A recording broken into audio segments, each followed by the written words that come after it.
மாஸ்டருக்கு வணக்கம். அனைத்து சகோதர சகோதரிகளுக்கும் அன்பான வணக்கம். இப்போ நம்ம பாபுஜி மாஸ்டர் எழுதின சத்யோதயம் புத்தகத்தில் 3வது சாப்டர் வழிமுறைகள் பார்த்துட்ருக்கோம். அதில் பேஜ் நம்பர் 36, 37, 38 இதில் மாஸ்டர் என்ன சொல்லியிருக்காங்க அப்படிங்கிறத பற்றி பார்க்கலாம். நம்மளுடைய மனதில் வேண்டாத எண்ணங்கள் அது வராமல் தடுக்கிறதுக்காக நாம் அதுக்கு எதிராக போராட்டம் நடத்துகிறோம் அப்படின்னும் போது அது தோல்வியில் தான் முடியுது. ஏன்னா அந்த போராட்டம் அப்படிங்கிறது சாதாரண நம்மளை மாதிரி இருக்கிற மனிதர்களால் ஒரு சமாளிக்க முடியாத ஒரு எதிர்ப்பை மனசுக்குள்ளே உருவாக்கி சில நேரங்களில் அது மனக்கலக்கத்தையோ இல்லைனா ஒரு பைத்திய நிலையையோ நமக்குள்ளே விளைவிக்குது அப்படிங்கிறத சொல்கிறாங்க. அதாவது நம்ம ரொம்ப ஸ்ட்ரெஸ்ஃபுல்லாக ஆகிடுவோம். அதுக்கு ஆப்போசிட்டாக நம்ம ரியாக்ட் பண்ண நாம் ரொம்ப ஒரு ஸ்ட்ரெஸ்ஸான ஒரு மனநிலைக்கு மாறிடுவோம் அப்படிங்கிறத சொல்கிறாங்க. ஒரு பிரம்மச்சரிய வாழ்க்கையை நடத்தி தேவையான அளவு அந்த ஓஜஸ்ன்னு சொல்லக்கூடிய சக்தியை அடைஞ்சவங்களுக்கு மனதினுடைய எண்ணங்களினுடைய போக்கை சமாளிக்கிறதும் அது கொடுக்குற அந்த எதிர்விளைவை தாங்கிறதும் வேணால் சாத்தியமாக இருக்கலாம். ஆனால் நம்மளை மாதிரி சாதாரண மனிதர்களுக்கு அது சாத்தியம் இல்லை. ஏன்னா நாம் இந்த லௌகீக வாழ்க்கையில் அதுக்குள்ளே நாம் இருக்கோம். அப்படி இருக்கும்போது அந்த எண்ணங்களில் நாம் கட்டுப்படுற அந்த எண்ணங்களுக்குள்ளே நாம் சுற்றிட்டு இருக்கிறது அப்படிங்கிறது ரொம்ப சாதாரணமான விஷயமா இருக்குது. மனதில் வரக்கூடிய அந்த எண்ணங்களை வராமல் தடுக்கிறத போராடுறத காட்டிலும் அதை கவனிக்காமலே நாம் இருந்துட்டோம் அப்படின்னும் போது சீக்கிரத்திலேயே அந்த விளைவுகள் நம்மளை விட்டு நீங்கிடும். அப்போ நாம் அந்த சூரியனை பார்த்து நாய் குறைக்கிற மாதிரி தான். அதை நம்ம கண்டுக்கவே கூடாது. அது மட்டுக்காக வந்துட்டு போட்டோம் அப்படின்னு சொல்லி அமைதியாக விட்டுறணும் அப்படிங்கிறத சொல்கிறாங்க. அப்போது அந்த மாதிரி விடும்போது அதை நம்மளை தொந்தரவு பண்ணாது. அதை நாம் லட்சியம் பண்ணலை அப்படின்னா நாம் வரிசையாக முன்னேறி போகக்கூடிய அந்த தொடர் வண்டிகளை பார்த்து அந்த நாய் குறைக்கிற மாதிரி அது ஆகிடும் அப்படிங்கிறத சொல்கிறாங்க.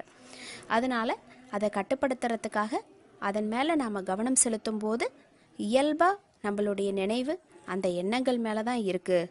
அப்போது அதை பற்றியே நாம் இன்னும் அதிகமாக யோசிக்க ஆரம்பிச்சிடுறோம் அப்படின்னு சொல்கிறாங்க. அப்போ அதோட விளைவாக அந்த எண்ணங்களுக்கு நாமளே இன்னும் நிறைய சக்தி கொடுத்து அந்த எண்ணங்களை வலுப்பெறத்துக்கு நாம் பண்ணிகிட்ருக்கோம்.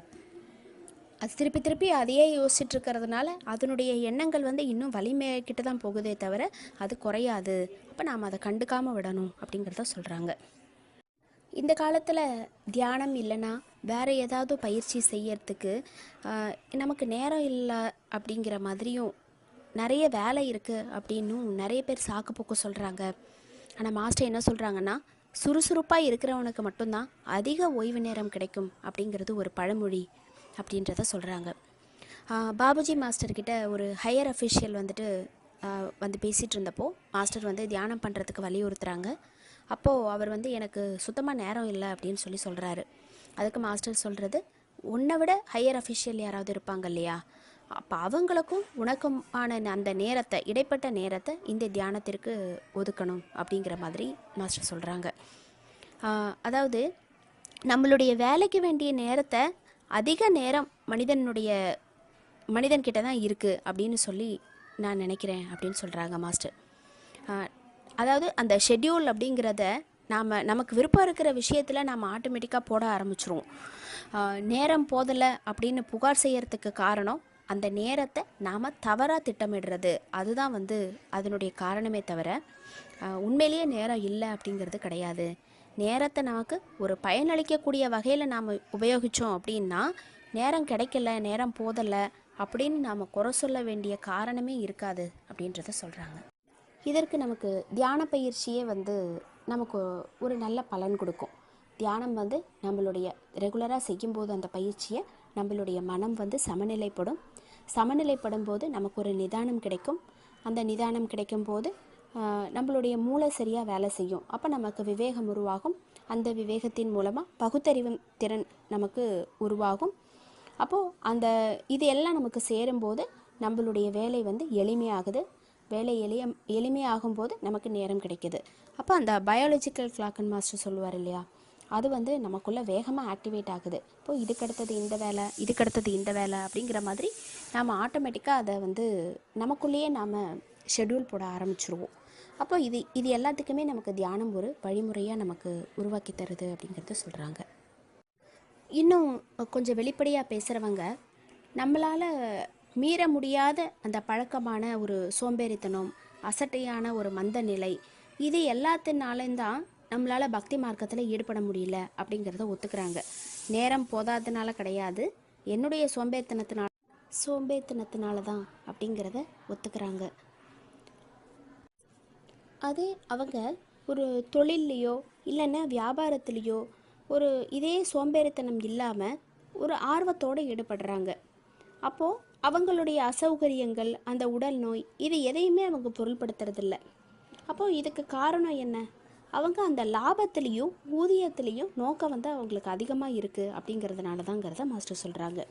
அப்போ அவங்களுக்கு அந்த லாபத்தின் மேலே இருக்கிற அந்த ஒரு இன்ட்ரெஸ்ட்டு அவங்களுடைய அந்த ஒரு இன்கன்வீனியன்ஸையோ இல்லைன்னா அவங்களுக்குள்ள அந்த நோய்களையோ இதை எதையுமே ஒரு பொருட்படுத்தாமல் இருக்கிறதுக்கு செய்யுது. அப்போ அந்த அளவுக்கு அந்த பொருளாதார ரீதியாக அவங்க வந்து அவ்வளோ இன்ட்ரெஸ்டடாக இருக்கிறதுனால தான் மற்ற எந்த விஷயத்தையும் அவங்களால பொருட்படுத்தணும் அப்படிங்கிறது தோணலை.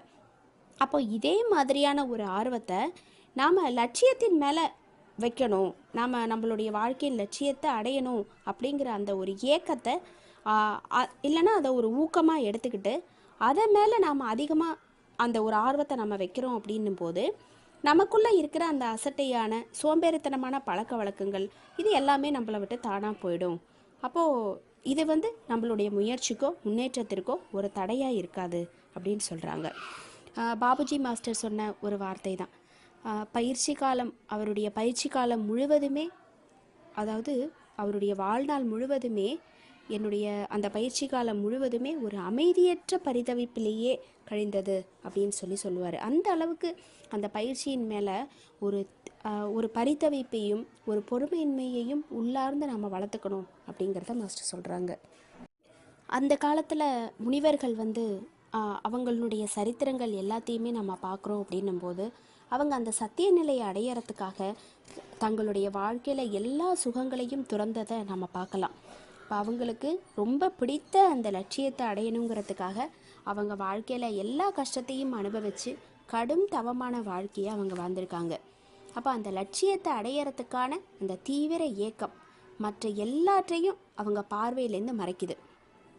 அவங்க வந்து அந்த முன்னேற்ற பாதையில் இருந்த கஷ்டங்கள், திருப்பங்கள், இது எதையுமே பொருள்படுத்தாமல் அந்த பாதையில் உறுதியாக நிலச்சி இருந்திருக்காங்க.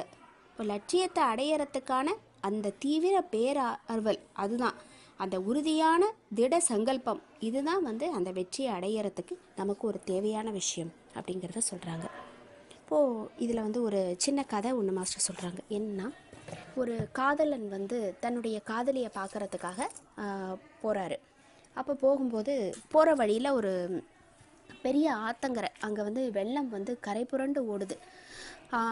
அதை வந்து கஷ்டப்பட்டு எப்படி போகிறது அப்படிங்கிறத பார்க்கும்போது ஒரு மரக்கட்டை மாதிரி இருக்குது. அந்த மரக்கட்டையை பிடிச்சிக்கிட்டு நீந்தி போய் அந்த கரையை போய் சேர்றான். சேர்ந்ததுக்கப்புறமா அவங்க வீடு வந்து ஒரு முதல் மாடியில் இருக்குது. அப்போ எப்படி போகிறது, வீட்டுக்கு தெரியாமல் போகணும் அப்படின்னும்போது அந்த இடத்துல ஒரு கயிறு தொங்குது. அப்போ அந்த கயிறை பிடிச்சிக்கிட்டு மேலே ஏறி மேலே போயிடுறான். போகும்போது அவங்க காதலியை பார்க்குறாங்க, பேசுகிறாங்க. எல்லாம் திரும்பி போகும்போது எப்படி மேலே வந்த அப்படின்னு சொல்லி, எப்படி வந்த நீ இவ்வளோ மழையில் அப்படின்னு சொல்லி அந்த காதலி கேட்குறாங்க.